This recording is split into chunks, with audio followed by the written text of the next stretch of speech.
Since after the saga that transpired during the presidential election and what also transpired after the court case, all the shenanigans displayed by the Nigeria corrupt judiciary, thousands of Nigerians all over the world have called for protest, massive protest. Now, Peter Obi has reviewed in this video I'm about to show you. All right, the plans, the next plan for for Bidnet to hit the street, the next plan that is on ground. Guys, before I show you this video, here Peter Obi himself speaking. Please like this video right now. Currently, Facebook is hiding my videos, and a lot of my followers are not seeing my video. Please like this video. Let me share it in all the platforms you belong. Please and please. Now, God bless you. Yeah, good evening from my end first. Good evening, Mr. President. I call you Mr. President because I know we won the election and the criminals stole it from us. Mr. President, from what we have seen in the past year, we have seen that our ballot revolution will not do it. We have also seen that the courts will not do it for us. They are compromised. We saw the blatant whatever they did at the Supreme Court. And we have seen subsequently how the criminals in government today, I will use the word criminals because we all in this room know the truth. The whole world knows the truth. How they have continued to blatantly put their people, their cronies in power, from INEC to police to whatever arms of government. Mr. President, you and I know, and everybody knows, that going to the ballot again will not do it for us. Take Imo, take Kogi, take Bayelsa as examples. Take Kano as example. Take Port Harcourt as example. Those states where I'm from is coming up very soon. The same thing will happen. Mr. President, I will differ with everybody in this room and ask you a simple question. Please, when are we going to hit the streets?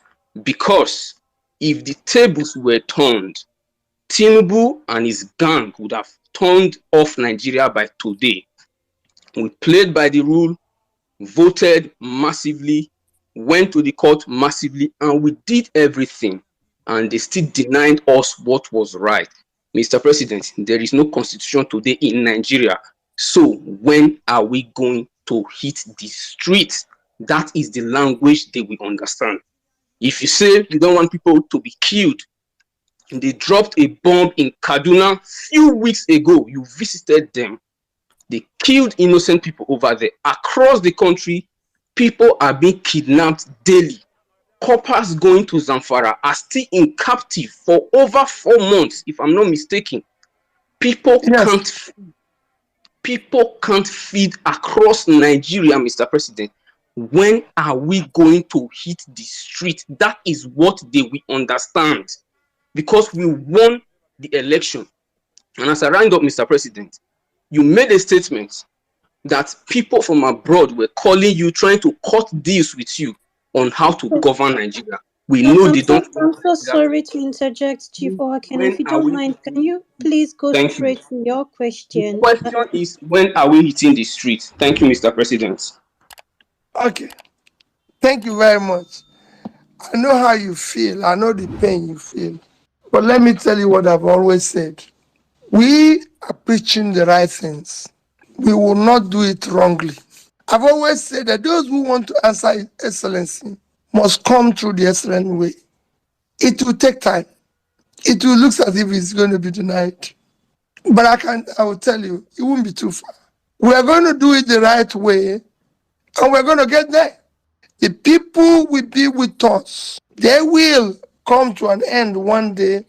There are things I cannot tell. They're coming to an end because hunger, everything, because they can't do it.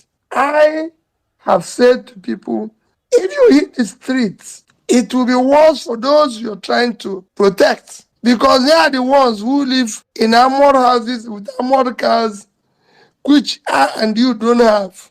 They live a sophisticated life. They are now using billions to refurbish themselves and everything. I said it before that coppers who genuinely want to serve Nigeria are now in captivity, and people are celebrating. They didn't mention them in their celebration.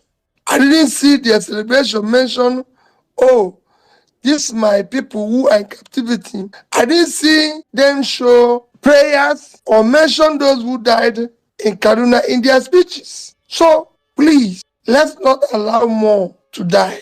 Yes, it might be language they will understand, but after more people have been killed and kidnapped and all of excuse given, my pleading with you is that let us try to continue the same way we've done it so far. We will get there. Quote me anywhere. It is a monumental error to be law-abiding citizen in a lawless country. It is a monumental error and affliction on Nigerians for the citizen to obey the law, okay, to obey the current government of the day, the illegitimate government of the day, to obey their law in such a lawless government, in such a government, that oppress and intimidates the citizens, that don't give a damn to the citizen. All right, I don't want to say much. I want you to watch the next video where Peter will be revealed how mega country, they called him to cut deals with him while he was campaigning. All right, but at the end, they reveal he reveal a lot of things that transfer between Thier and some countries. I want you to watch it in the next video, please. If you have not shared this video now, you are an enemy of Nigeria. Please share this video, give it a thumbs up. God bless. Region colonized by the French. To this day, most of the 14 countries of West Africa are using the CFA currency that belongs to France. So we don't have any monetary independence. The economy of these countries are really poor compared to Nigeria, compared to the former British colonies. And right now, Mali, Burkina Faso, and Niger got rid of France because France is just extracting. Basically, if I can use the word, excuse my language, France is just stealing everything from these poor economy. We have, for example, in Senegal, the principal candidate, just like yourself, is in detention right now. After 65 years of independence, all these African countries, I think it's time for us to think about having the African citizenship. Africa to become one country, under one president, under one currency. My question to you is, how do you feel about the future of Africa being a federation under one president, one country, and one currency? Thank you so much for your. Well, let me tell you, if you listen to my lecture in the Commonwealth just about 3 weeks ago, I was emphatic on it. One, it will take a while of time for us to become a united country. Africa have no reason to be poor because the only continent of the world that today you can say there's a future for development and creating that enormous is Africa. And Africa is so blessed. Congo is sitting on 24 trillion worth of natural assets. They have no reason to be poor. So is Nigeria. We have from oil to other minerals to everything. We have no reason to be poor. Africa have a youthful population. While the other people are aging and everything, in Africa, we have a youthful population that is in their productive age. But they have leaders who don't want that. Because those people you're calling are using those leaders. It will shock you. I was campaigning to be president of Nigeria. I'm going to tell my story around my book one. People are inviting you, oh, we want to see you in different capitals of the world. And you go there, people say to you, we're going to put in this amount of money in your campaign, but this is going to happen, that is going to happen. I said, wait a minute, you're talking about my country. You can't do that. Why are we going to be going to United Nations to complain or beg about what God has given to us? Our seas, our waters, our oceans are being occupied and all the resources there are going to foreigners. Why are we not going to United Nations to complain about foreigners in our territory? Our natural resources are being mined by. So the things we need to do, and I can tell you, it will happen. We will start by making sure that our people are the ones in charge, running our affairs. We might not be united, but I keep saying Europe is not one, Asia is not one, but they found the common reality that they need to work hard and deal with their own issues. And that is where we will start.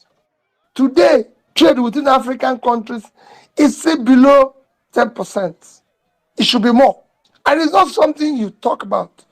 It's about, again, having people who are competent to drive the process. Shouldn't just be one or two. Should be all over Africa. Thank you.